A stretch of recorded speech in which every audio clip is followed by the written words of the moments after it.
إن الحمد لله نحمده ونستعينه ونستغفره ونعوذ بالله من شرور أنفسنا ومن سيئات أعمالنا من يهده الله فلا مضل له ومن يضلل فلا هادي له وأشهد أن لا إله إلا الله وحده لا شريك له وأشهد أن محمدا عبده ورسوله يا أيها من يطع الله ورسوله فقد فاز فوزا عظيما أما بعد فإن أصدق الحديث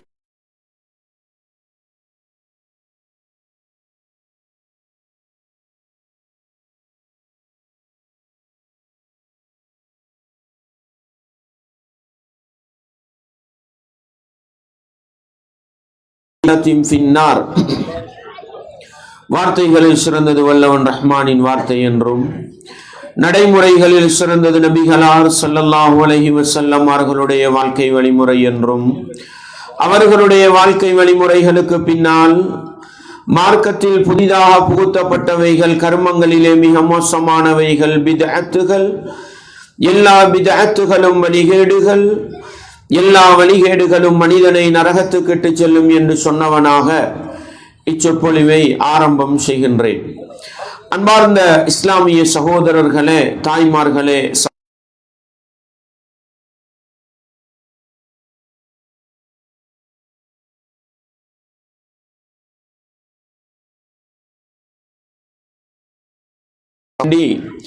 நாமெல்லாம் இந்த இடத்திலே ஒன்று கூடியிருக்கின்றோம். நபிகளார் ஸல்லல்லாஹு அலைஹி வஸல்லம் அவர்கள் கூறினார்கள், மன் ஸலக தரீகன் யல்தமிசு ஃபீஹி இல்மன் ஸஹலல்லாஹு லஹு பிஹி தரீகன் இலல் ஜன்னah. யார்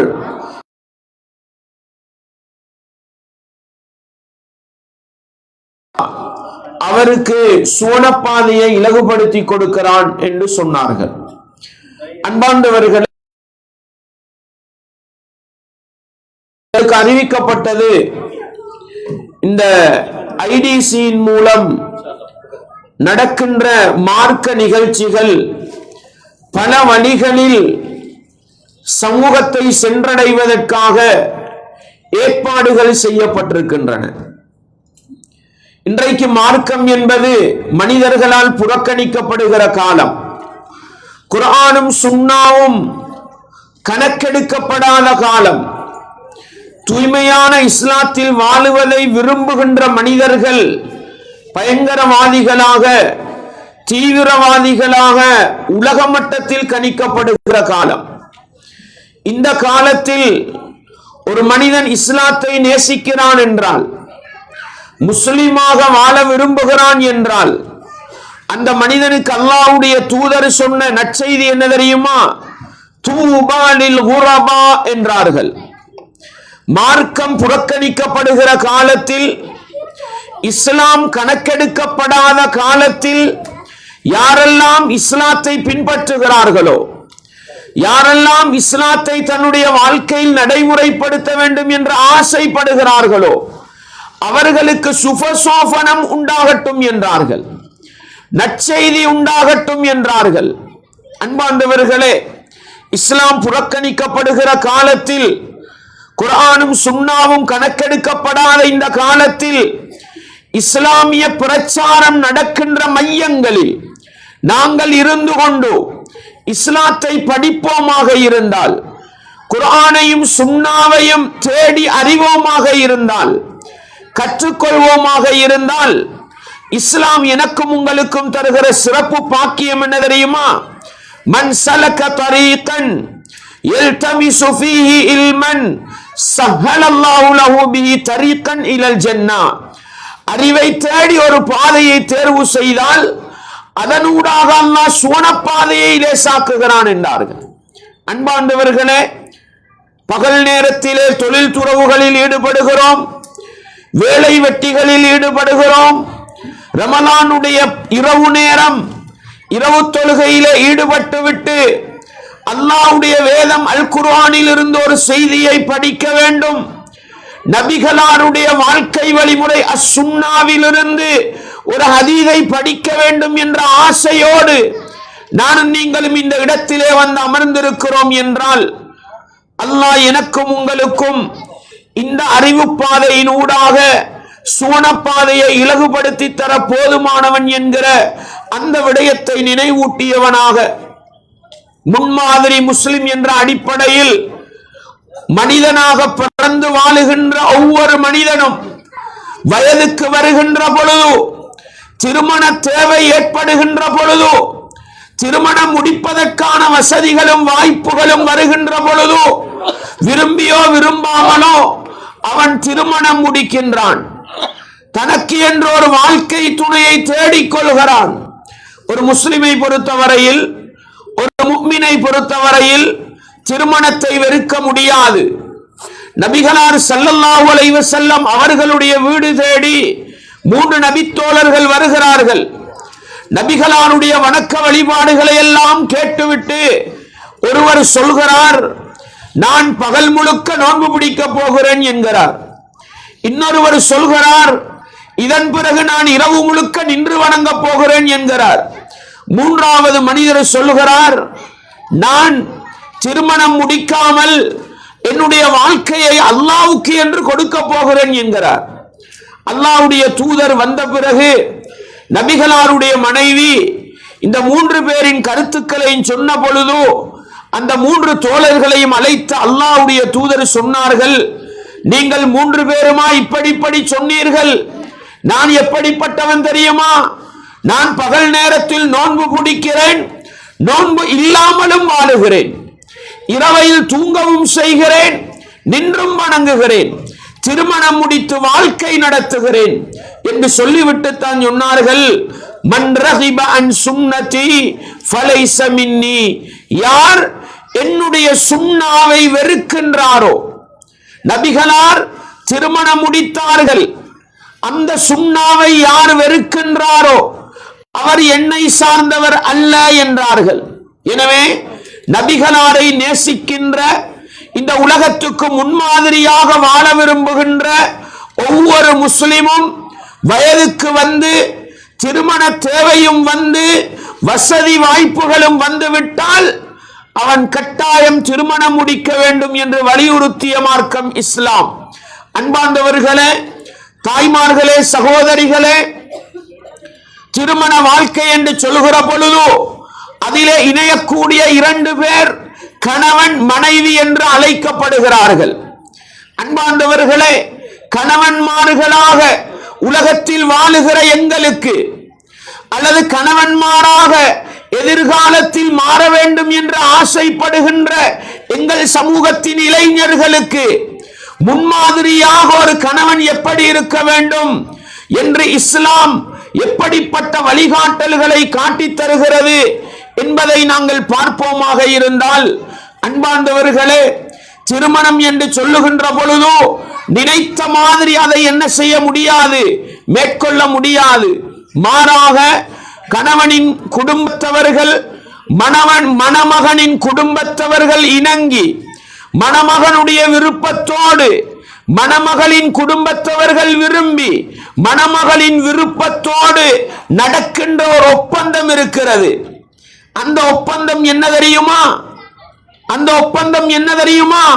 பெண்ணுடைய பொறுப்புதாரி தன்னுடைய மகளை மணமகனுக்கு மனம் முடித்து கொடுப்பது, அல்லாஹ்வுடைய பெயரை சொல்லி திருமணம் முடித்து கொடுப்பது.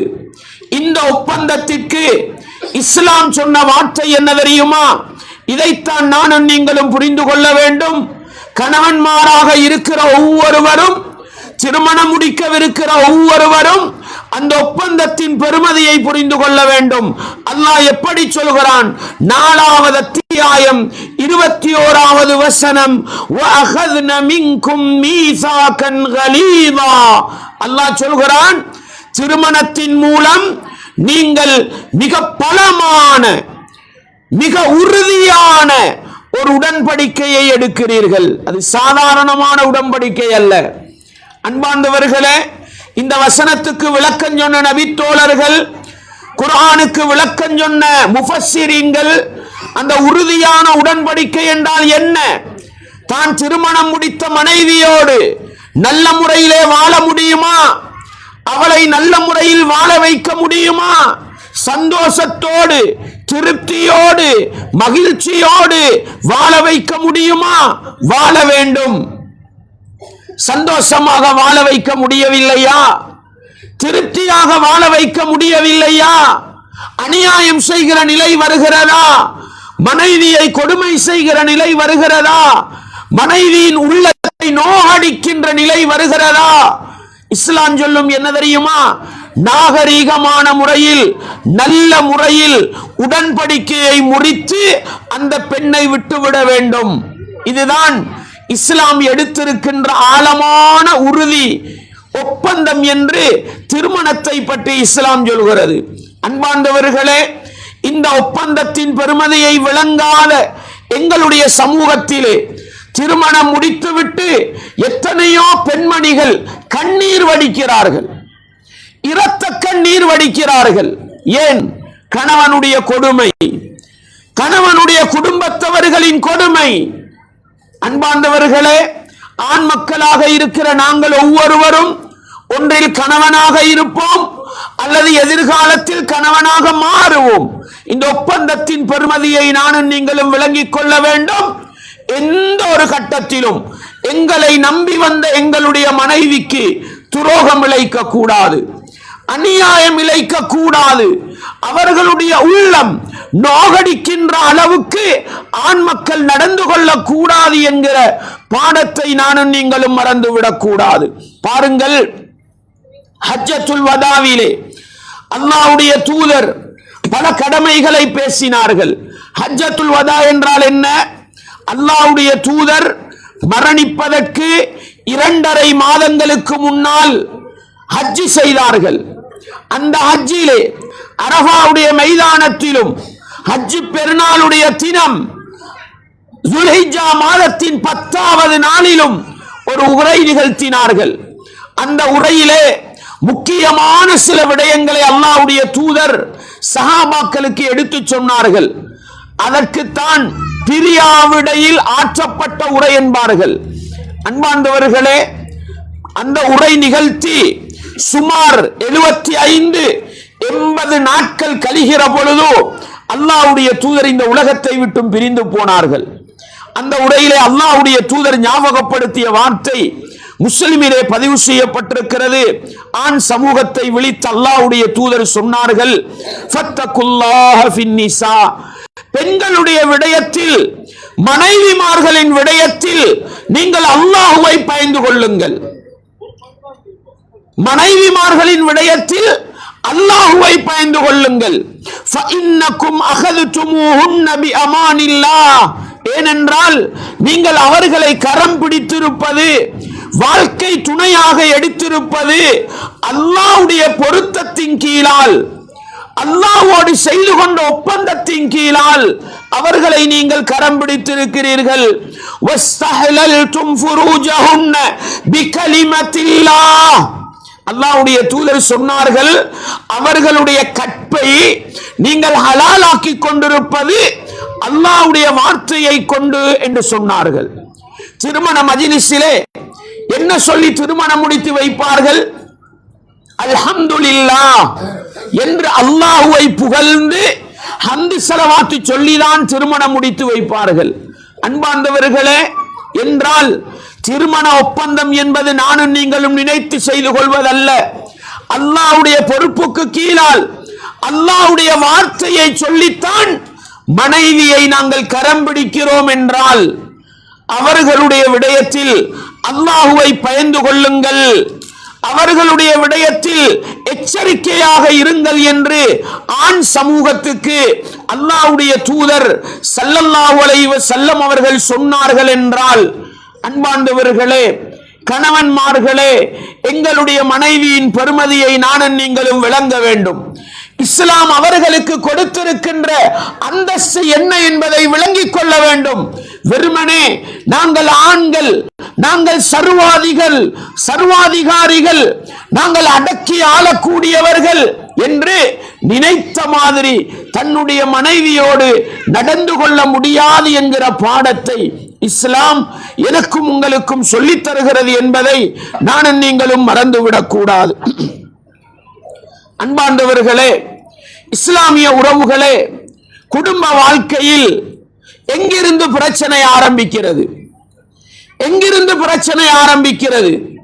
கணவனாக இருப்பவர் தன்னுடைய மனைவிக்கு தான் என்ன செய்ய வேண்டும் என்கிற கடமையை படிக்காத தெரியாத போதும் ஒரு மனைவியாக வாழக்கூடியவள் தன்னுடைய கணவனுக்கு செய்ய வேண்டிய கடமை என்ன என்பதை சரியாக புரியாததன் காரணமாகத்தான் குடும்ப வாழ்க்கையிலே ஏகப்பட்ட பிரச்சனை ஆரம்பிக்கிறது.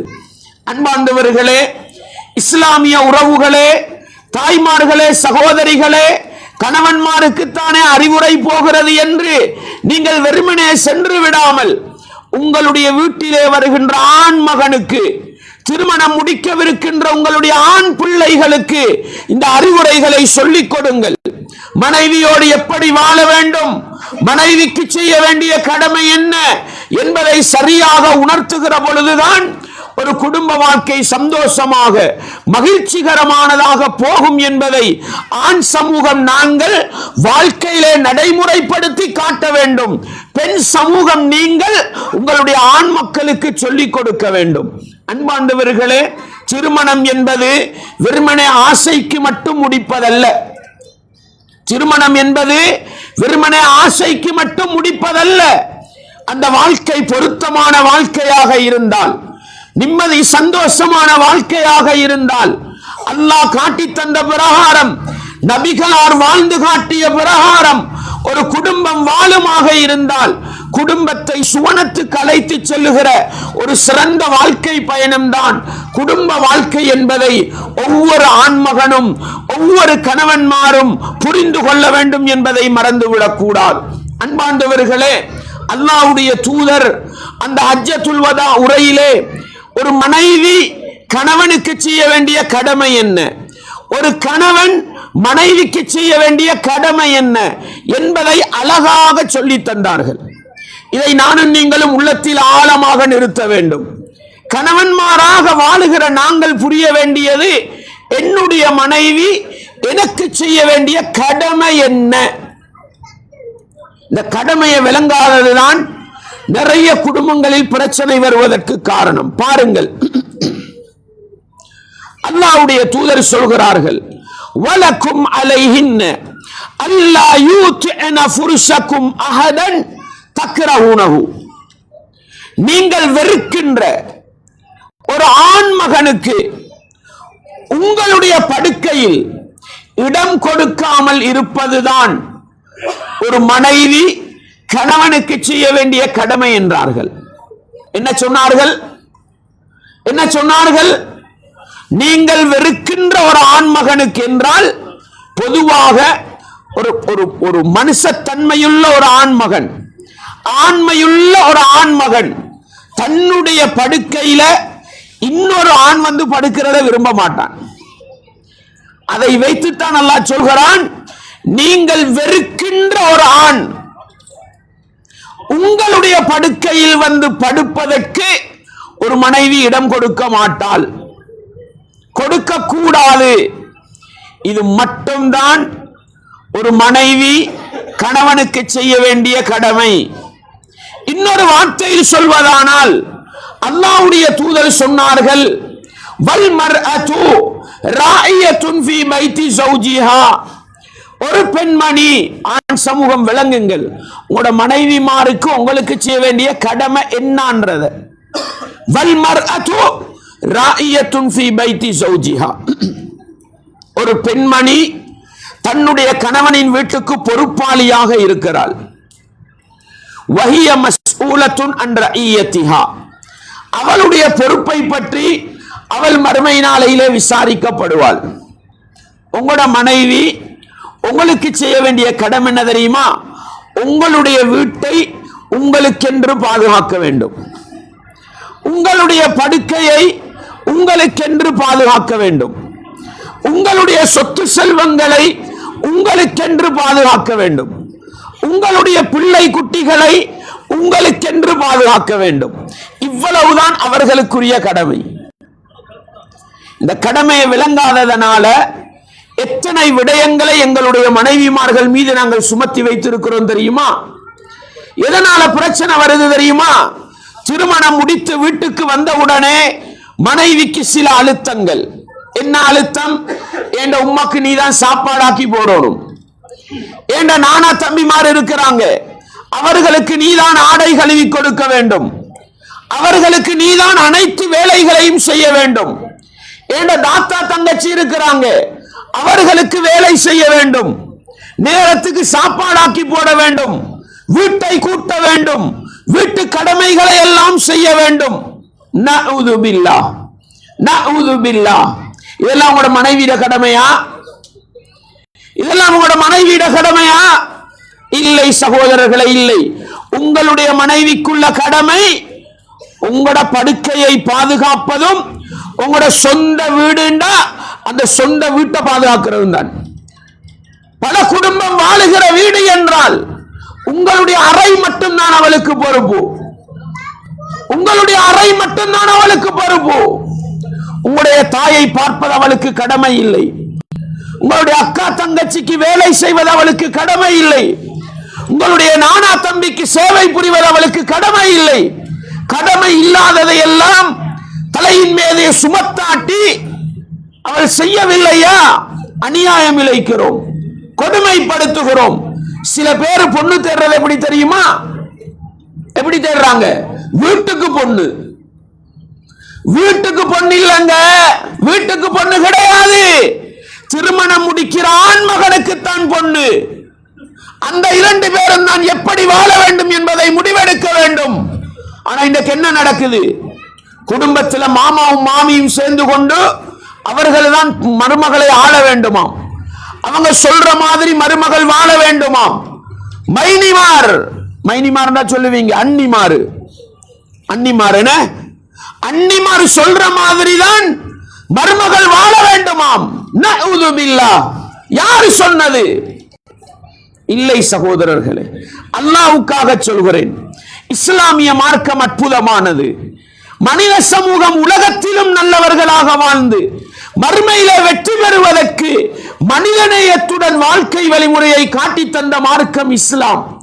இஸ்லாம் ஒரு மனைவிக்கு கொடுக்காததை எல்லாம் தலையிலே சுமத்தாட்டி, உங்களுடைய மனைவியை நீங்கள் வெறுக்காதீர்கள், உங்களுடைய மனைவிக்கு நீங்கள் கொடுமைப்படுத்தாதீர்கள், உங்களுடைய மனைவியை நெருக்கடிக்கு உள்ளாக்காதீர்கள். அன்பார்ந்தவர்களே, எந்த அளவுக்கு இஸ்லாம் சொல்கிறது தெரியுமா? உங்களுடைய மனைவி சில நேரம் வாழுகிற பொழுதோ உங்களுடைய பேச்சை கேட்க மாட்டாள். அது மனைவிக்கு சொல்ல வேண்டிய அட்வைஸ். கணவனுடைய பேச்சை கேட்காமல் வாழ்வது மனைவிக்கு பாவம், அது வேற. கேட்கவில்லை என்றால், உங்களுடைய அறிவுரைகளை அவள் ஏற்கவில்லை என்றால், இஸ்லாம் சொல்லக்கூடிய ஆழமான செய்தி என்ன தெரியுமா? பாருங்கள், அல்லாஹ்வுடைய தூதர் சொன்னார்கள், மன் கான யுமினு பில்லாஹி வல் யௌமில் ஆகிர். முஸ்லிம்ல வரக்கூடிய ஹதீஸ், புகாரியிலும் வருகிறது. அல்லாஹ்வை நம்பக்கூடிய ஒரு மனிதன், மறுமையை நம்பக்கூடிய ஒரு மனிதன் பேசினால் நல்லதை பேசட்டும், இல்லை என்றால் வாய் மூடி மௌனியாக இருக்கட்டும் என்று சொல்லிவிட்டு சொன்னார்கள், வஸ்தௌசு பின்னிசா. மனைவிமார்களுக்கு நல்லதையே நாடுங்கள் என்றார்கள். மனைவிமார்களுக்கு முதலாவது என்ன சொன்னாங்க? வத்தகுல்லாஹ ஃபின்னிசா. பெண்களுடைய விடயத்தில் அல்லாஹ்வை பயந்து கொள்ளுங்கள் என்றார்கள். இப்ப என்ன சொல்றாங்க? வஸ்தௌசு பின்னிசா. மனைவிமார்களுக்கு நல்லதையே நாடுங்கள் என்றார்கள். அல்லாஹு அக்பர்! என்ன வழிகாட்டல், என்ன அறிவுரை! மனைவிமாருக்கு எந்த கட்டத்திலும் தீங்கு நினைக்க கூடாது, துரோகம் நினைக்க கூடாது, கெடுதி நினைக்க கூடாது.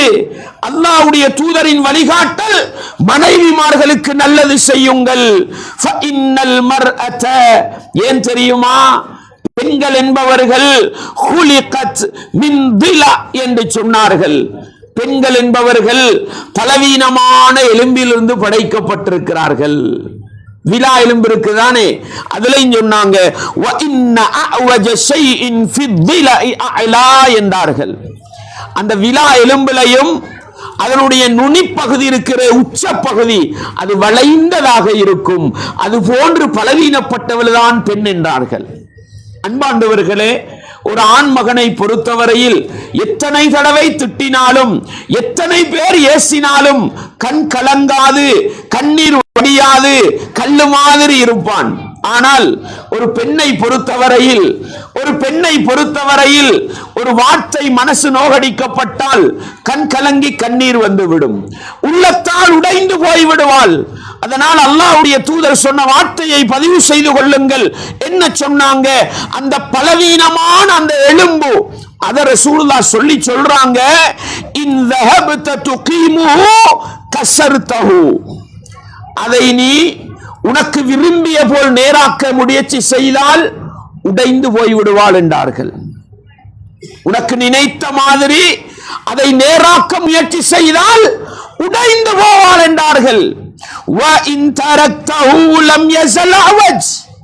அது அப்படியே விட்டா வளைஞ்சு கொண்டே போவாள் என்றார்கள்.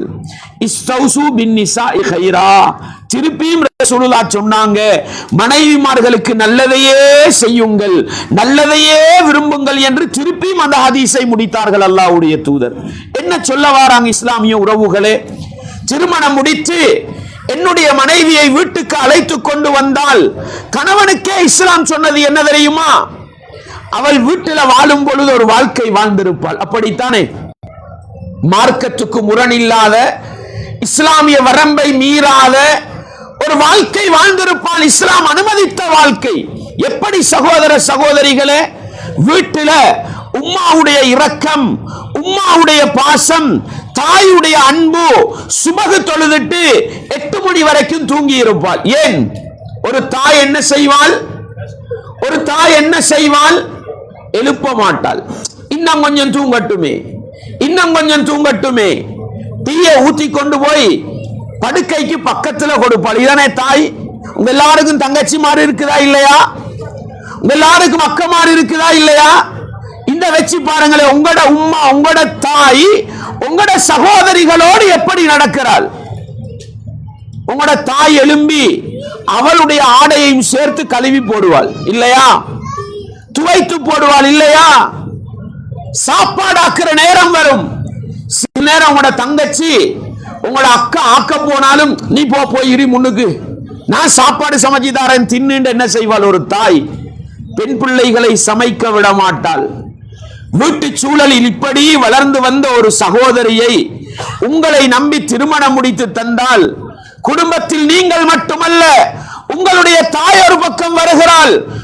5 மணிக்கு நீ எழும்பு, சாப்பாடாக்கு, கணவனுக்கு டீ ஊத்தி கொடு. அந்த ரூம்ல, அந்த கட்டில்ல சகோதரி நிம்மதியாக தூங்கி கொண்டிருப்பாள் இல்லையா? எங்களுடைய வீடுகளுக்குள் இந்த அநியாயம் நடக்கிறதா இல்லையா? இன்னொரு பக்கத்திலே பகல் நேரம் வருகிற பொழுதோ இவா குசுனிக்கு வந்து வேலை செய்வாள். மருமகளை பார்த்து, நான் சாப்பாடு ஆக்குறேன் எல்லாம் செஞ்சுட்டா. அங்கால அக்கா டிவி பார்த்து கொண்டிருப்பார், இங்கால தங்கச்சி அவளுடைய வேலையை செய்து கொண்டிருப்பாள். மருமகள் வீட்டு வேலைக்காரி போன்று. இஸ்லாம் கணவனுக்கு சொன்ன வார்த்தை என்ன தெரியுமா? உங்களுடைய மனைவி வளைந்த எலும்பிலிருந்து வந்தவள், நீயே அவளை உனக்கேத்த மாதிரி நேராக்க போனா உடைஞ்சி போவாள்.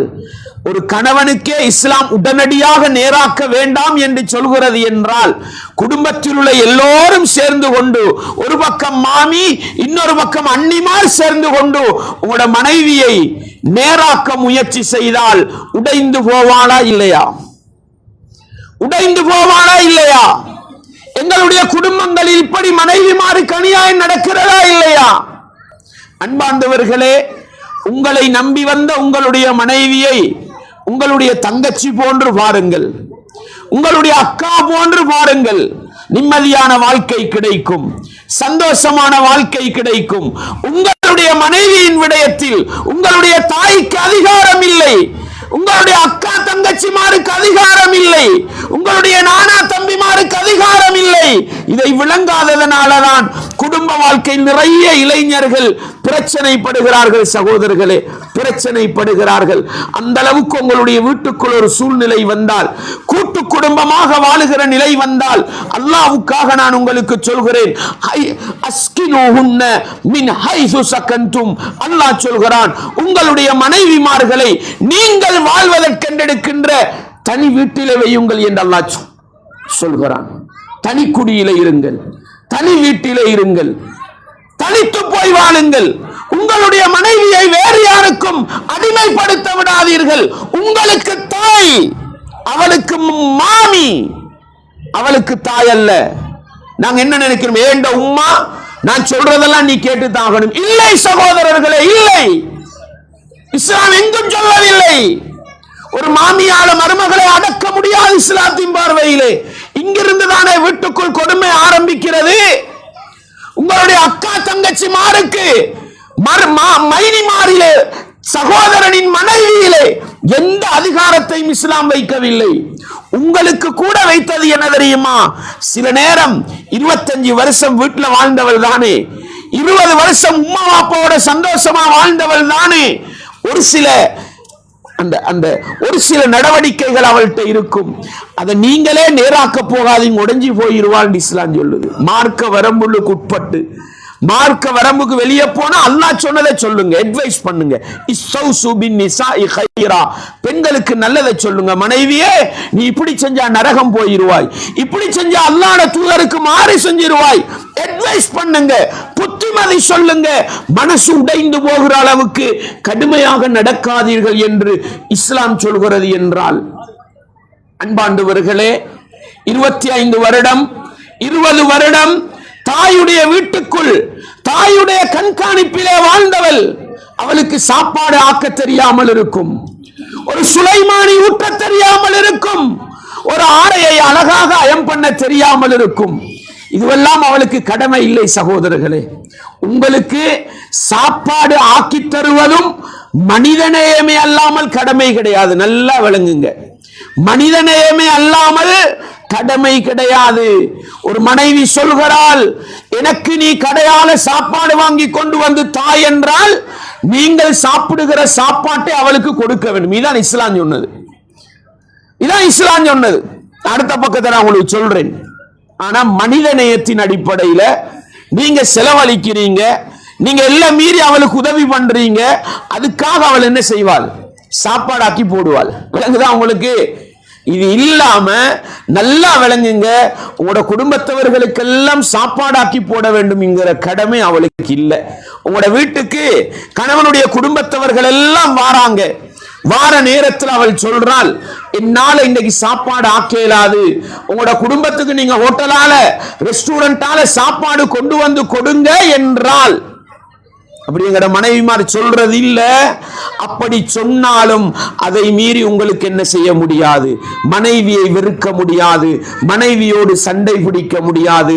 நீங்கள் தான் சாப்பாடு கொண்டு வந்து உங்களுடைய குடும்பத்தை கவனிக்க வேண்டும். இதெல்லாம் இஸ்லாம் சொல்லி தந்திருக்கிறது சகோதரர்களே. கடமை பட்டியலில் இஸ்லாம் தெளிவாக சொன்னது சகோதரர்களே. இதை விளங்காததனால தானே மனைவியை கொடுமைப்படுத்துகிறோம், மனைவியை அடிமைப்படுத்துகிறோம். நானும் நீங்களும் இஸ்லாத்தின் பார்வையில் முன்மாதிரி முஸ்லிம் பெண்களாக மாற வேண்டும், முஸ்லிம் கணவன்மார்களாக மாற வேண்டுமாக இருந்தால் முன்மாதிரி மிக்க நபி அவர்களிடத்திலிருந்து வாழ்க்கையை படிக்க வேண்டும் சகோதரர்களே, உறவை படிக்க வேண்டும் சகோதரர்களே. அல்லாஹ் அல் குர்ஆனிலே என்ன சொல்கிறான்? வஆஷிருஹுன்ன பில் மஅரூஃப், உங்களுடைய மனைவிமார்களை நல்ல முறையில் வழிநடாத்துங்கள், அவர்களோடு நல்ல முறையில் வாழ்க்கை நடத்துங்கள். ஃபஇன் கரிஹ்துமூஹுன்ன ஷைஅன் ஃபஇன் கரிஹ்துமூஹுன்ன, நீங்கள் அந்த பெண்களை வெறுத்தால், பெண்களுக்கு சில செயற்பாடுகள் உங்களுக்கு பிடிக்காது, ஒத்து போகுதில்லை, ஆனா பெண்களை நீங்கள் வெறுக்கிறீர்கள். அல்லாஹ் என்ன தெரியுமா சொல்கிறான்? நீங்கள் வெறுக்கின்ற பெண்களை பார்த்து ஃபஅஸா அன் தக்ரஹு ஷைஅன், நீங்கள் ஒன்றை வெறுக்கலாம், வயஜஅல் அல்லாஹு ஃபீஹி கைரன் கஸீரா, நீங்கள் வெறுக்கிற அந்த ஒன்றிலே அல்லாஹ் பல நலவுகளை வைத்திருக்கலாம், பல நலவுகளை வைத்திருக்கலாம். அதனாலதான் ரசூலுல்லாஹ் ஸல்லல்லாஹு அலைஹி வஸல்லம் அவங்க சொன்னாங்க, லா யஃப்ரகு முஃமினுன் முஃமினத்தன் இன் கரிஹ மின்ஹா குலுகன் ரதிய மின்ஹா ஆகர். மூமின்களுக்கு சொன்னார்கள், மூமினான கணவன்மாருக்கு சொன்னார்கள், உங்களுடைய மனைவிமார்களிடத்தில் காணுகின்ற ஒரு சில தப்புகளுக்காக, ஒரு சில தவறுகளுக்காக அவளை நீங்கள் வெறுத்து விட வேண்டாம், அவளை நீங்கள் வெறுத்து விட வேண்டாம். மாறாக அவளுக்கிட்ட ஒரு குறை இருந்தா இன்னும் பல நலவுகள் இருக்கும், அந்த நலவை பார் என்று சொன்னார்கள் ரசூலுல்லாஹ் ஸல்லல்லாஹு அலைஹி வஸல்லம் அவர்கள். அன்பார்ந்தவர்களே, முஸ்லிமிலே பதிவு செய்யப்பட்டிருக்கிற ஹதீஸ். உலகத்தில் மனிதனாக பிறந்த யாருக்குங்க குறை இல்லை? யாருக்கு குறை இல்லை என்று கேட்கிறேன். எல்லோரிடத்திலும் ஏதோ ஒரு குறை இருக்கும். என்னுடைய மனைவி கிட்ட சாப்பாடு ஆக்க தெரியாத குறை இருக்குதா? டீ சமைக்க தெரியாத குறை இருக்கிறதா? அந்த குறைய மறந்துடுவோம், இருக்கிற 10 நலவை பார்ப்போமே.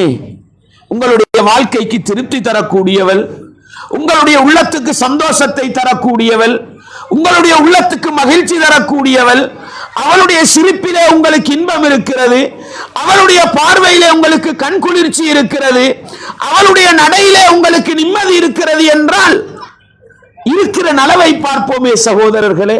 குறையை மாத்திரம் பார்த்து கொண்டிருப்பது இதானே எங்கட வேலை. குடும்பத்தில் கூட்டு குடும்பமாக இருந்தா எங்களை நிறைய பேர் செய்யறது என்ன? உம்மா இருக்க, அக்கா தங்கச்சிமார் இருக்க, நானா தம்பிமார் இருக்க, மனைவியிட குறைய பேசி திரிகிறது இல்லையா? இருக்குதா இல்லையா? 75% ஆண்களுக்கு இந்த நோய் இருக்குது. மனைவியிட குறைய உம்மாட முன்னுக்கு பேசுறது, மனைவியிட குறைய அக்கா தங்கச்சிட முன்னுக்கு பேசுறது.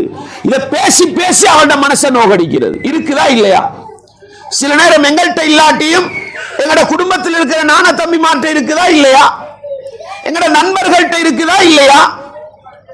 அல்லாஹ் உங்களுக்கு சொல்றான், கணவன்மாருக்கு சொல்றான், உங்களோட மனைவி கிட்ட ஒரு குறை இருந்தா அந்த குறைக்காக மனைவியை வெறுக்காதீங்க. அவள்கிட்ட இன்னும் பல நலவுகள் இருக்கும், அந்த நலவை பாருங்க இஸ்லாம் சொல்கிறது.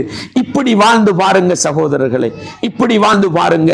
வாழ்க்கையில் நிம்மதியையும் சந்தோஷத்தையும் மகிழ்ச்சியையும் பார்க்கலாம். அன்பாண்டவர்களே, குடும்ப வாழ்க்கை என்று எடுத்துக்கொண்டால் ஒரு ஆண் மகன் சுமக்கின்ற சுமையும் ஒரு பெண்மணி சுமக்கின்ற சுமையையும் ஒப்பீடு செய்து பார்த்தால் ஒரு பெண்மணி இழப்பது அதிகம் சகோதரர்களே. ஒரு பெண்மணி இழப்பது அதிகம் சகோதரர்களே. ஏன்? இஸ்லாமிய முறைப்படி நான் சொல்றேன். உங்களோட நாட்டு திருமணத்துல நீங்க என்ன பண்றீங்க? திருமணம் முடிச்சுட்டு நீங்க பெண் வீட்டுக்கு போறீங்கன்னா நீங்க செய்ய அநியாயம். பெண் வீட்டாருக்கிட்ட சொத்து பறிக்கிறீங்கண்டா, சீதனம் பறிக்கிறீங்கண்டா, வீடு வாசல் கேட்கிறீங்கண்டா, காணி பூமி கேட்கிறீங்கண்டா, நீங்கள் பெண்களுக்கு செய்கிற துரோகம் அது வேற. இஸ்லாம் என்ன தெரியுமா சொல்லும்? அர்ரிஜாலு கவ்வாமூன அலன் நிசா. ஆண்கள் என்பவர்கள் பெண்களை நிர்வகிப்பவர்கள். ஆண்கள் என்பவர்கள் பெண்களை நிர்வகிப்பவர்கள். எதனால? பெண் சமூகத்துக்கு அநியாயம் செய்யறதுனாலயா? உலகம் பேசுகிறது இஸ்லாத்திலே பெண் அடிமைப்படுத்தப்படுகிறாள் என்று பேசுகிறது. இல்லை சகோதர சகோதரிகளே, இல்லை. பெண்களை வாழ வைத்த மார்க்கம் இஸ்லாம். பெண்களை வாழ வைத்த மார்க்கம் இஸ்லாம். இஸ்லாம் சொன்னது என்ன தெரியுமா? ஆண்கள் தான் பெண்களை நிர்வகிக்க வேண்டும். ஒரு பிள்ளை சிறிய பிள்ளையாக இருந்தால் வாப்பா பொறுப்பிலே இருக்க வேண்டும், நானா தம்பிமார் பொறுப்பிலே இருக்க வேண்டும். வாப்பா நானா தம்பிமார் இல்லை என்றால் சாச்சா பெரியப்பா, சித்தப்பா, பெரியப்பா அந்த பிள்ளையை பராமரிக்க வேண்டும். எந்த ஒரு கட்டத்திலும் ஆண் பராமரிப்பில் இருந்து ஒரு பெண் விலகி போகக்கூடாது. ஏன் தெரியுமா? அல்லாஹ் சொல்கிறான், பிமா ஃபத்தலல்லாஹு பஅதஹும் அலா பஅத். சிலரை விட அல்லாஹ் சிலரை சிறப்பித்து வைத்திருக்கிறான். உலக நியதி சகோதரர்களே. நான் உங்களுக்கு முன்னால் பேசுகிறேன், நான் என்னத்தை பேசினாலும் நீங்க கேட்டுக்கிட்டு தான் ஈக்கணும். அப்படிதானே? நீங்கெல்லாம் எழும்பி உங்களோட பேச்சங்களுக்கு கேட்கலாது நாங்க போவோம்டா சரி வருமா? சரி வராது. உங்களோட பொஸ், உங்களோட மேனேஜர், உங்களோட கம்பெனிக்காரரு என்ன சொல்றாரோ அந்த ரூல்ஸை நீங்க கேட்டு தான் நடக்கணும். இந்த பாருங்க, எங்களுக்கு இப்படி எல்லாம் செய்யலன்னா நாளைக்கு நாட்டுக்கு போடுவான். நாட்டு ஜனாதிபதி சொன்னா நாங்க கேட்கத்தான் வேணும். உலகத்தில் இந்த உலகம் ஓடுவதற்கு அல்லாஹ் அப்படி ஒன்று எல்லா இடத்திலும் வச்சிருக்கிறான். டிரைவர் அவர் நினைச்ச மாதிரி தான் ஓட்டுவாரு, நம்ம சொல்ற மாதிரி ஓட்ட இறங்கி வெளியே போண்டுவாரு. அப்படித்தானே? உலகத்துல ஆண் சமூகத்துக்கிட்ட அல்லாஹ் சில சிறப்புகளை கொடுத்து பெண் சமூகத்தை நிர்வகிங்கன்றான். அதை விளங்கப்படுத்தினா அது இன்னொரு பயானா போயிடும். சுருக்கமா ஒன்றை சொல்றேங்க, ஆண்களை ஏன் பெண்களை நிர்வகிக்க வைத்தது? ஆண்களுக்கு ஒரு சிறப்பு இருக்கு. என்ன? இந்த ஆணுடைய உடம்பு இருக்குதே, இதுக்கு எந்த பொறுமதியும் கிடையாது. ஏதாவது பொறுமதி இருக்கா? உடம்புக்கு பொறுமதி கிடையாது. என்னையும் உங்களையும் 10 பேர் சேர்ந்து இடையில வழிமறைச்சு பறிகொள்ள பண்ண பாக்குறாங்க. என்ன பண்ணுவாங்க? கையில கால தங்கம் வெள்ளி இருந்தா பறிப்பாடுங்க, சாக்குளுக்கு பணம் இருந்தா பறிப்பாங்க, ஏதாவது சொத்து செல்வம் இருந்தா சுரண்டி கொண்டு கூடினா கொலை செஞ்சு ரோட்டோரத்தில் வீசிட்டு போயிடுவாங்க. அவ்வளவுதானே. ஆனால் ஒரு பெண்ணை ஒருவன் திருடி விட்டால், ஒரு பெண்ணை கடத்தி சென்றால், தங்கத்தை தேடுவதற்கு முன்னால், பணத்தை தேடுவதற்கு முன்னால், அவளை கொலை செய்வதற்கு முன்னால் அவளுடைய உடம்புல ஒரு பெருமதியான சொத்து இருக்குது. என்ன சொத்து அது? கற்பு. அதுக்கு பொறுமதி சொல்ல இயலாது. அதுக்கு தான் இஸ்லாம் சொல்லுது நீ மகர் கொடுத்து முடியுண்டு. விளங்குதா உங்களுக்கு? அந்த உடம்பில் இருக்கிற பெருமதியான சொத்தை அந்நியவர்கள் திருடிவிடக் கூடாது, கொள்ளையர்கள் கொள்ளையடித்து விடக் கூடாது. எனவே ஆண் சமூகமே நீங்க பொறுப்பா நின்று பாதுகாருங்கிறது இஸ்லாம். இது உலகத்துக்கு தெரியல, பெண் சமூகத்துக்கும் தெரியல. அதனால ஜொப்பு ஜொப்புன்னு ரோட் நடுவ திரிஞ்சு கற்பை இழந்து கொண்டே இருக்கிறார்கள். இல்லையா? ஆண்ட உடம்பு இருக்குது, முழு உடம்பையும் திறந்து கொண்டு போனாலும் கவர்ச்சி கிடையாது. அப்படித்தானே? ஆம்பளை உடம்பை பார்த்தா கண்ணை பொத்திக்கிட்டு போயிடுவோம். ஆனா ஒரு பெண்மணியோட உடம்பை பார்த்தா உடம்பே கவர்ச்சியா இருக்கும், உடம்பே அழகா இருக்கும். இஸ்லாம் சொல்லுது மூடிக்கொண்டு போனது. ஏன்? பார்க்க கூடாதவன் பார்த்து விட்டால் அதை பறிக்க தயாராகி விடுவான். இப்படி ஆண்களுக்கு பொறுப்பை கொடுத்து பெண்களை கீழே இருக்க சொன்னதுக்கு இஸ்லாம் பல காரணம் சொல்லுது. அல்லாஹ் பொதுவா சொல்றான், பிமா ஃபத்தலல்லாஹு பஅதஹும் அலா பஅத், சிலரை விட அல்லாஹ் சிலரை சிறப்பித்து விட்டார். எனவே உலகம் ஓட வேண்டுமா? பெண்களை கீழே வச்சு ஆண்களை மேல வச்சு ஆண்களே பெண்களை பராமரிங்க. முதல் காரணம். இரண்டாவது, வபிமா அன்ஃபகு மின் அம்வாலிஹிம், ஆண்களே நீங்கள் தான் அந்த பெண்மணிகளுக்கு செலவழிக்கிறீர்கள். யாரு செலவழிக்கணும்? மனைவிமாருக்கு யார் செலவழிக்க வேண்டும்? ஆண்கள். நாங்கள் தான் செலவழிக்க வேண்டும். வீடு கொடுப்பது ஆணுடைய பொறுப்பு, திருமணம் முடிக்கிற பொழுது மாறு கொடுப்பது ஆணுடைய பொறுப்பு, வலிமா என்ற சாப்பாடு கொடுப்பது ஆணுடைய பொறுப்பு, திருமணம் முடித்த பிறகு அந்த பெண்ணுக்கு ஆடை செலவு, உணவு செலவு கொடுப்பது ஆணுடைய பொறுப்பு. அன்பாண்டவர்களே, என்ன சொல்ல வருகிறேன் தெரியுமா?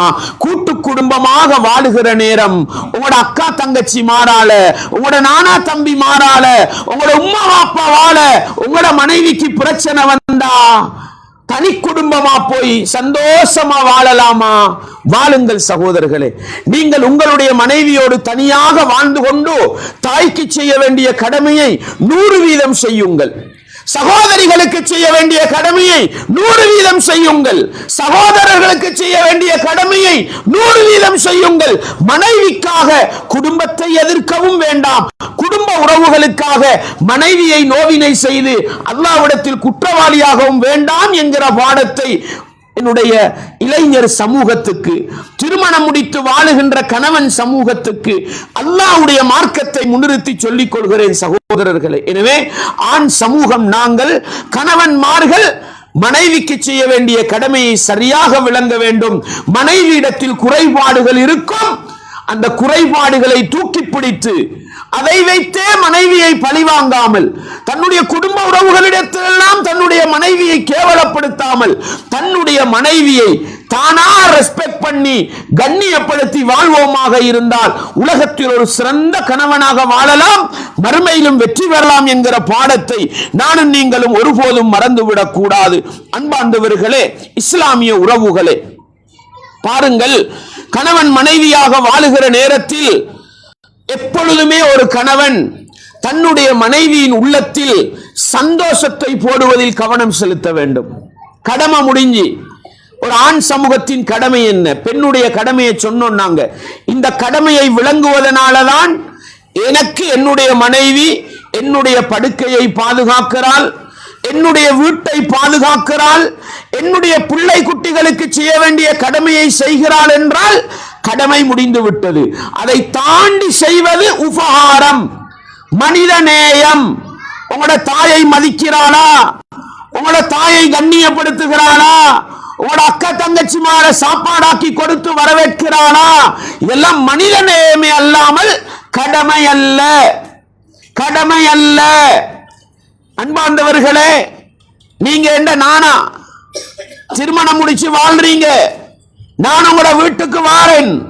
வார நேரத்தில் உங்களோட மனைவி என்னைய வீட்டுக்கு எடுக்கல, நீங்க வீட்டுல இல்ல, என்னைய வீட்டுக்கு எடுக்கல, உங்களோட மனைவி தவறு செய்யறானா?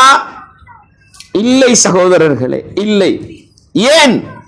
இஸ்லாம் சொல்லும் என்ன தெரியுமா?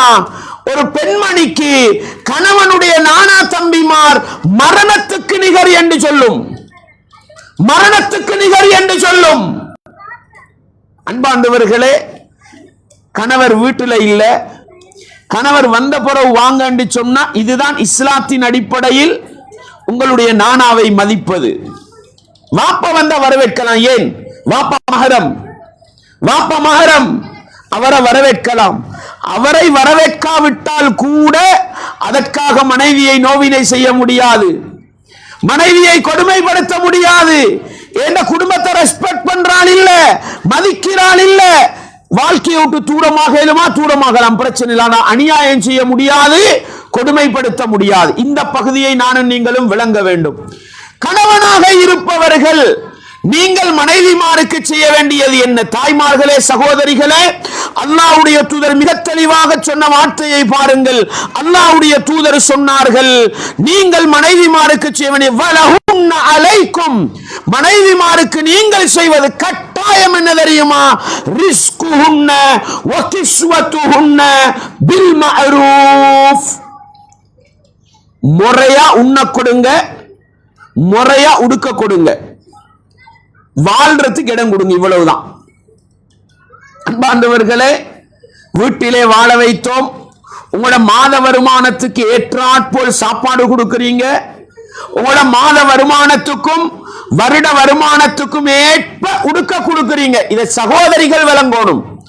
ஏண்ட கணவன் எனக்கு செய்ய வேண்டிய கடமை என்ன? இதை விளங்காததுனால இந்த கதெல்லாம் வரம்பு தாண்டி போகுது. அப்படித்தானே? எங்கட கெசியர் தொடர்பு யாருக்கிட்ட? எங்கட கெசியர் தொடர்பு யாருக்கிட்ட? மனைவிமாருக்கிட்ட. எங்கட அக்கவுண்ட் பேலன்ஸ் யாருக்கிட்ட? மனைவிமாருக்கிட்ட. எங்கட வீட்டுல சாப்பாட்டை தீர்மானிக்கிறது யாரு? மனைவி. பெருநாளைக்கு உடுப்ப தீர்மானிக்கிறது யாரு? மனைவி. அதனால 10 வருடம் வெளிநாட்டில் கொண்டு வந்த நாங்க 20 வருஷம் இருந்து கொண்டிருக்கிறோம். அப்படித்தானே? 20 வருஷம் இருக்க வந்த நாங்க 30 வருஷம். இது நாங்க இஸ்லாத்தை விளங்காததுனால வந்தது, இஸ்லாம் சொன்ன கடமையை விளங்காததுனால வந்தது. அன்பார்ந்தவர்களே, இஸ்லாம் சொன்னது என்ன? உன்னுடைய வருமானத்துக்கு நீ சாப்பிடுகிற சாப்பாட்டில் சிறந்ததை உன்னுடைய மனைவிக்கு கொடு, நீ உடுக்கிற ஆடையில் சிறந்ததை உன்னுடைய மனைவிக்கு கொடு. இதை தாண்டி மனைவிக்கு எந்த உரிமையும் எங்கட சொத்து செல்வங்கள்ல இல்ல. என்னுடைய சொத்திலே என்னுடைய வாப்பாவுக்கு இருக்கிற உரிமை என்னுடைய மனைவிக்கு கிடையாது, என்னுடைய தாய்க்கு இருக்கிற உரிமை என்னுடைய மனைவிக்கு கிடையாது. இதனால நான் சுருக்கமா சொன்னேன், இஸ்லாத்தின் பார்வையில் குடும்பத்துக்கு செய்ய வேண்டிய கடமையை விளங்கி குடும்பத்துக்கு செய்யுங்க, மனைவிக்கு செய்ய வேண்டிய கடமையை விளங்கி மனைவிக்கு செய்யுங்க. இதுக்காக நீங்க மனைவியோட சண்டை பிடிக்க தேவையில்லை. மனைவி மாறி என்ன விளங்க வேண்டும்? ஏண்ட கணவர் எனக்கு செய்ய வேண்டிய கடமையை செய்தாரா? அவர் உம்மாவை மதித்தாலும் வாப்பாவை மதித்தாலும் அக்கா தங்கச்சியை மதித்தாலும் அது அவரை சுவர்க்கம் கொண்டு போகும். இதை விளங்கினா பிரச்சனை முடிஞ்சு. இதை விளங்காததனாலதான் மனைவிமார் உங்களில் அதிகாரம் செலுத்துகிறார். நீ எப்படி உம்மாக்கு கொடுப்பாயின்னு கேட்கிறாள், நீ எப்படி வாப்பாக்கு கொடுப்பாயின்னு கேட்கிறாள். நாங்களும் மனைவி கேள்வி கேட்டுட்டா இனி கொடுக்க மாட்டேன். இளைஞர் சமூகமே, முன்மாதிரி கணவன்மாராக வாழ விரும்புகிற சமூகமே, மனைவிக்கு செய்ய வேண்டிய கடமையை சரியாக விளங்குங்கள். அதை விளங்கிவிட்டால் வாழ்க்கையில நிம்மதி, சந்தோஷம், மகிழ்ச்சி போகும். இதுக்கு மேல பாருங்கள், ரசூலுல்லாஹ் ஸல்லல்லாஹு அலைஹி வஸல்லம் அவர்களிடத்துல சுஃபியான் ரலியல்லாஹு அபூ சுஃபியான் ரலியல்லாஹு அன்ஹு அவர்களுடைய மனைவி ஹிந்தா வருகிறார்கள்.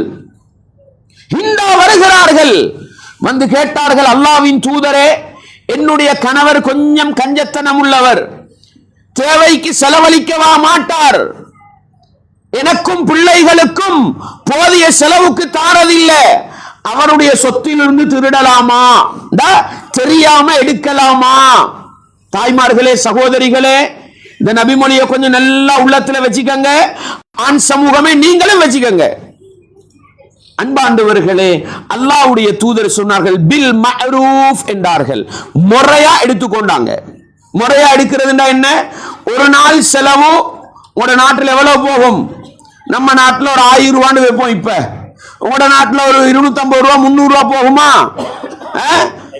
500 ரூபா போகுதுண்டா இவர் 250 ரூபா தந்துட்டு போறாரு. இன்னொரு 250 ரூபா அவருடைய சாக்குல இருந்து எடுக்கலாம், அவ்வளவுதான். 1000 ரூபாய் செலவு போகுது, 500 ரூபாய் தந்துட்டு போறாரு. மனைவி மக்களுக்கு தின்ன போதாது, ஒரு நாளை செலவழிக்க போதாது, இன்னொரு 500 ரூபாய் எடுக்கலாம். ஆனா இன்றைக்கு என்ன நடக்குது? இதை தாண்டி போய் நாங்களும் விட்டு கொடுத்துட்டோம். அல்லாஹ் நாங்க விரும்பி கொடுத்தால் குற்றம் பிடிக்க மாட்டான். ஆனா இன்றைக்கு என்ன நடக்குது?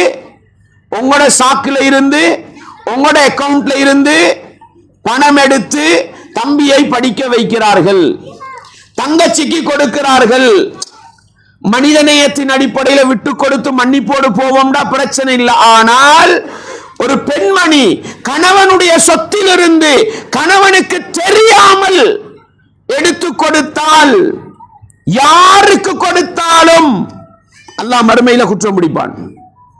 சதக்கா செய்தால் மட்டும் அரவாசி நன்மை கிடைக்கும். இஸ்லாம் எல்லாம் அழகா சொல்லி தந்திருக்குது. ஆனா நம்ம படிக்கல, கடமைகள் பொறுப்புக்களை விளங்கல்ல. கணவன் கெஷியர் அப்படியே 10,000 ரூபாய் பணத்தை மேசையில வச்சுட்டு போயிருக்கிறார். ஒரு மனைவியோட கடமை என்ன? அந்த 10,000 கணவனுக்காக அப்படியே பாதுகாக்க வேண்டும். வந்தவர் 10 பவுன் நகை அப்படியே வீட்டு வாசல்ல வச்சுட்டு போயிட்டார், வெளிநாட்டுக்கே போயிட்டார். மனைவி கேட்கும் வரையில கணவனுக்கு தெரியாது. மனைவியிட கடமை என்ன தெரியுமா? அந்த 10 பவுன் நகையையும் கணவருக்காக பாதுகாக்க வேண்டும். இல்லை என்றால் அவர் மறுமையில விசாரிக்கப்படுவார். நினைச்ச மாதிரி பொருளாதாரத்தை வீணாக்க இயலாது, நினைச்ச மாதிரி கையால் இயலாது. இந்த அளவுக்கு கடமை என்பது வேறு, நாங்கள் மனிதநேயத்தின் அடிப்படையில் செய்வது வேறு. இதை விளங்காததுனாலதான் எங்களோட குடும்பத்துக்கு பிரச்சனை, இதை விளங்காததுனாலதானே சண்டை சச்சரவோ. எனவே அன்பாண்டவர்களே, ஒரு முன்மாதிரியுள்ள கணவனாக மாற வேண்டுமாக இருந்தால் கணவன் மீதுள்ள கடமை என்ன, மனைவி செய்ய வேண்டிய கடமை என்னன்ற 2 பக்கத்தையும் விளங்கி நடப்போமாக இருந்தால் நிம்மதி, சந்தோஷம், மகிழ்ச்சி உலக வாழ்க்கையிலும் கிடைக்கும், மறுமையிலும் கிடைக்கும். இதை வச்சுக்கொண்டு ஒரு கணவன் மனைவியாக வாழுகிற நேரம் மனைவிட உள்ளத்துக்கு இஸ்லாம் அங்கீகரித்த சந்தோஷம், ஹராமான வழியில் அல்ல, இஸ்லாம் அங்கீகரித்த சந்தோஷம் எதுவெல்லாம் வருமோ அதையெல்லாம் மனைவிக்கு கொடுங்கள். பாருங்க, அல்லாஹ்வுடைய தூதர் ஆயிஷா நாயகியை திருமணம் முடிக்கிற பொழுதோ 53 வயசு தாண்டி, அப்படித்தானே? 53 வயது தாண்டி. அன்பாண்டவர்களே, அல்லாஹ்வுடைய தூதர் ஸல்லல்லாஹு அலைஹி வஸல்லம் அவர்கள் ஒரு பயணம் போகிறார்கள். அந்த பயணத்தின் போதோ அல்லாஹ்வுடைய தூதர் ஆயிஷா நாயகி கிட்ட கேட்கிறாங்க, 2 பேரும் கொஞ்சம் ஓடுவோமா? அல்லாஹு அக்பர். 2 பேரும் கொஞ்சம் ஓடுவோமா? ஓடுறாங்க. இதெல்லாம் தனி குடும்பமா இருந்தா செய்யலாங்க, கூட்டு குடும்பமா இருந்தா செஞ்சா வேற வேற பிரச்சனை எல்லாம் வந்து முடியும். அதனால நிம்மதி சந்தோஷமா வாழணுமா, தனி குடும்பம் புகருங்க, அதுதான் ஆரோக்கியம். கூட்டு குடும்பமா இருந்து பிரச்சனைகள் அதிகரிக்குமா, அதுல இருந்து வெளியே வாங்க. அல்லாஹ்வுடைய தூதர் ஆயிஷா நாயகியோடு ஒரு ரேஸ் ஓடுறாங்க, ரேஸ். அதுல ஆயிஷா நாயகி ரசூலுல்லாஹ் வெத்துறாங்க. அன்பாண்டவர்களே, ஆயிஷா நாயகி வெத்துறாங்க. முதல் இதுல ஆயிஷா நாயகி வெத்துறாங்க. கொஞ்சம் காலம் போய் ஆயிஷா நாயகி கொளுத்து கொஞ்சம் உடம்பு பிடிச்சிட்டுது. இன்னொரு பயணம் போகும் பொழுது ஆயிஷா ஓடுவோமா அப்படின்னு ரசூலுல்லாஹ் ஓடுறாங்க. அல்லாஹ்வுடைய தூதர் முந்திட்டாங்க. என்ன சொன்னாங்க? ஆயிஷாவே, அன்றைக்கு நீ வெத்திக்கிறாய், இன்றைக்கு நான் வெத்தினேன். இதுதான் குடும்ப வாழ்க்கை, சமரசம் சகோதரர்களே. சில நேரம் எங்கட வாழ்க்கையிலோட பிரச்சனை தெரியுமா? மனைவியை விட நாங்க கொஞ்சம் மேலாண்டா அதை வச்சே மனைவியை போட்டு மிதிக்கிறது. இல்லை சகோதரர்களே, இல்லை. சில நேரம் கணவனுக்கிட்ட சில பலவீனம் இருந்தா அதை வைத்து மனைவி போட்டு மிதிக்கிறது. இதனால குடும்ப வாழ்க்கையில சந்தோஷம் இல்ல. ஒருவர் பரஸ்பரம் சந்தோஷத்தை உள்ளத்துக்குள் நுழைவிக்கிற பண்பு இருந்தால் வாழ்க்கையில் நிம்மதி சந்தோஷம் அங்கேதான் இருக்கிறது. அல்லாஹ்வுடைய தூதர் ஸல்லல்லாஹு அலைஹி வஸல்லம் அவங்க ஒரு பெருநாள் தினம் கருப்பர்கள் எல்லாம் விளையாடி கொண்டிருக்கிறார்கள். ஈட்டி எறிஞ்சு அம்பெறிஞ்சு விளையாடுவாங்க. ஆயிஷா நாயகி ரசூலுல்லாஹ்வுக்கு பக்கத்துல வந்து அவர்களுடைய தோள் புயத்துல தன்னுடைய தாடையை வைத்து என்ன செய்கிறார்கள்? அந்த விளையாட்டு காட்சியை பார்த்து கொண்டிருக்கிறார்கள்.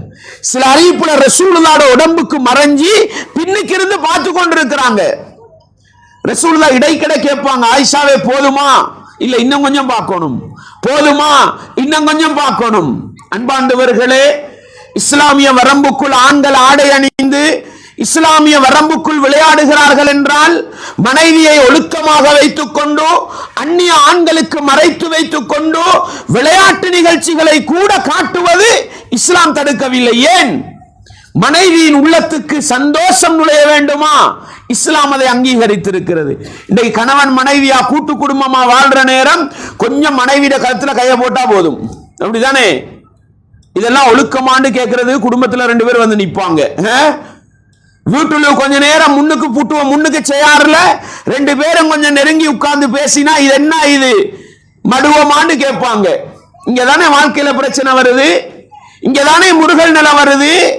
அன்பாண்டவர்களே, சுருக்கம், உங்களுடைய சந்தோஷம் இஸ்லாமிய வரம்புக்குள் கணவன் மனைவியுடைய உள்ளத்தில் சந்தோஷத்தை போடுவதிலும் மனைவி கணவனுடைய உள்ளத்தில் சந்தோஷத்தை போடுவதிலும் எந்த அளவுக்கு உச்சகட்டமாக இருக்கலாமோ அந்த அளவுக்கு இருப்போம். ஏன்? திருமண வாழ்க்கை என்பது வெறுமனே ஆசையை நிறைவேற்றிக் கொள்வதும் பிள்ளைகளை பெற்றெடுப்பதும் அல்ல. மறுமையில் சுவனத்தை நோக்கிய ஒரு பயணத்துக்கு தயாராக வேண்டிய வாழ்க்கைதான் திருமண வாழ்க்கை என்பதை ஒவ்வொரு கணவன்மாரும் புரிந்து அப்படிப்பட்ட வாழ்க்கை வாழ வேண்டும். அதே நேரம் இஸ்லாத்துக்கு மாற்றமாக இருந்தால் மனைவிக்கு ஒரு சந்தோஷம், மனைவிக்கு ஒரு மகிழ்ச்சி, ஆனால் அது மார்க்கத்துக்கு முரணானது என்றால் நல்ல கணவன் எப்படி இருக்க வேண்டும்? முன்மாதிரி மிக்க கணவன் எப்படி இருக்க வேண்டும்? அல்லாஹ்வுடைய தூதர் வீட்டுக்கு வராங்க. மனைவி ஆயிஷா ரலியல்லாஹு அன்ஹா அவர்கள் வீட்டுக்கு ஒரு சீலையை தொங்க போட்டிருக்கிறார்கள். கேட்டு சொல்வோம், ஒரு திரையை தொங்க போட்டிருக்கிறார்கள். அதிலே சில உருவப்படங்கள் இருக்கிறது. அல்லாஹ்வுடைய தூதர் வீட்டு வாசல் அப்படியே நின்றுறாங்க. புகாரில முஸ்லிம் எல்லாத்திலும் வர ஹதீஸ். பல தடவை நாங்க படிச்சிருப்போம், கேட்டிருப்போம், ஆனா உணர்றது இல்ல. வந்த அல்லாஹ்வுடைய தூதர் வீட்டு வாசல்ல நின்றாங்க, உள்ளுக்கு போகல. ரசூலுல்லாஹ் சில அறிவிப்புல வருது, முகத்தின் நிறமெல்லாம் மாறி விடுகிறது. ஆயிஷா நாய் கேட்டாங்க, அல்லாஹ்வின் தூதரே, நான் ஏதாவது தப்பு செஞ்சிட்டேனா, தவறு செஞ்சிட்டேனா, ஏன் வீட்டுக்குள் வராமல் இருக்கிறீர்கள் என்று கேட்ட பொழுது அல்லாஹ்வுடைய தூதர் சொன்னார்கள், இது என்ன உருவப்படம் உள்ள ஒன்றை தொங்க வைத்திருக்கிறாய் என்று கேட்கிற பொழுது அல்லாஹ்வுடைய தூதர் சொன்னார்கள், எந்த வீட்டில் உருவப்படம் காட்சிப்படுத்தப்படுமோ அந்த வீட்டுக்கு மலக்குமார்கள் வரமாட்டார்கள், நான் உள்ளே வரமாட்டேன், நீ அதை கிழித்து தலையணைக்கு போட்டுவிடு என்று அல்லாஹ்வுடைய தூதர் சொன்னார்கள்.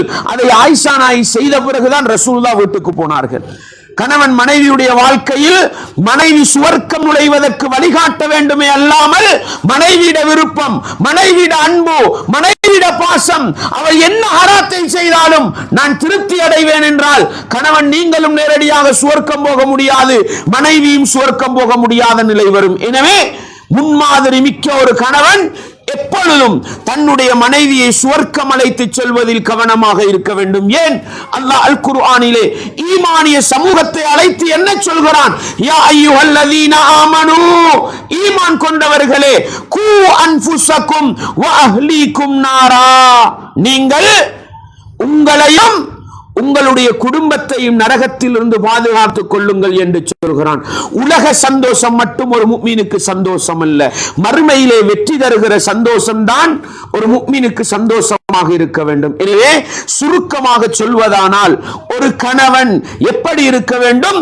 மறுமையிலே சுவனத்தை பெற்று தருகின்ற, மறுமையிலே நரகத்தில் கொண்டு போய் சேர்த்து விடாத எதை செய்யலும் மனைவிட உள்ளத்துக்கு நிம்மதி சந்தோஷத்தை போடலுமா போடுங்க. அல்லாஹ்வுடைய தூதர் குடும்ப வாழ்க்கையின் சந்தோஷத்திலே எந்த அளவுக்கு சொன்னார்கள் தெரியுமா? உம்மு குல்சூம் ரலியல்லாஹு அன்ஹா என்ன சொன்னார்கள்? அல்லாஹ்வுடைய தூதர் மனைவி அல்லவா, என்ன சொன்னார்கள்?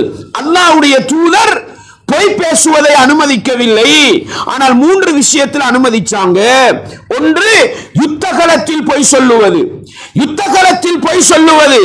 இரண்டாவது, அல்லாஹ்வுடைய தூதர் சொன்னாங்க, பிரிந்திருக்கின்ற, சண்டை பிடித்துக் கொண்டிருக்கிற 2 பேரை ஒற்றுமைப்படுத்துவதற்காக. மூன்றாவது சொன்னது என்ன தெரியுமா? கணவன் மனைவிக்கிடையிலே சொல்கிற பொய் என்றார்கள். என்ன பொய்? வாக்களிக்கிற பொய் அல்ல, வாக்களிக்கிற பொய் அல்ல, ஏமாற்றுகிற பொய் அல்ல, துரோகம் இழைக்கிற பொய் அல்ல, உள்ளத்துக்கு சந்தோஷத்தை போடுற பொய் ஒன்று இருக்குது. என்ன? சாப்பாடாக்கி வச்சிருப்பாள், ருசியே இருக்காது, நம்ம பிளேட்டை தூக்கி முகத்துக்கு ஒரே அடி. இதானே பிரச்சனை. அன்பாண்டவர்களே, ஒரு நாளைக்கு சொல்லி பாருங்கள், மாஷா அல்லாஹ் இன்றைக்குதான் சாப்பாடு ருசியா இருக்குதுன்னு சொல்லி பாருங்க, நாளைக்கு அவள் அதை விட ருசியாக சாப்பாடு தர வேண்டும் என்று ஆசைப்படுவாள். இதான் மனைவிட மனநிலை. எப்பொழுதும் கணவன் வாயால நல்ல வார்த்தை வரணும்னு ஆசைப்படுறவள் மனைவி. கணவன் என்னை புகழ வேண்டும் என்று ஆசைப்படுகிற மனைவி. ஒரு நாளைக்கு சுலைமானியா ஊத்தி வச்சிருப்பாள், டீய சமைச்சு வச்சிருப்பாள், சீனி இருக்காது, இனிப்பு இருக்காது. முகத்துல கோபத்தை காட்டாதீங்க. நீங்க என்ன பெரிய தொழில் இருந்து வந்திருக்கலாம், எவ்வளவு பெரிய பிஸியாகவும் வந்திருக்கலாம், அவள் உங்களை வரவேற்கிறதுக்கு ஒரு டீயை ஊத்தி வச்சிருப்பாள்.